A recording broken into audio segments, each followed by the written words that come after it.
הכל מסביבנו משתנה.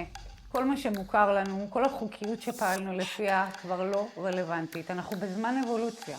בהתאם לכך נדרשות התאמות. פעולות שנדרשו להם פעם משאבים כלכליים גבוהים, היום זמינות לבעל עסק קטן במרחק נגיעה. זה פותח מנעד שלם של מרחב לשיווק וחשיפה. ומצד שני, דורש מיומנויות שבכלל לא נדרשנו להם פעם.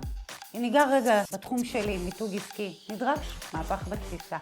הוויז'ואל, שכולנו משייכים למיתוג, כמו לוגו ושפה גרפית, זו רק טיפה בים של מידע ומסרים שאנחנו מעבירים ללקוחות שלנו. התארחת בפודקאסט? מותגת. יצרת סרטון? מותגת. הבעת דעה אישית בפוסט? מותגת. עכשיו מה העניין? פעולת המיתוג תתקיים בין אם אני ארצה או לא. ככה המוח האנושי עובד.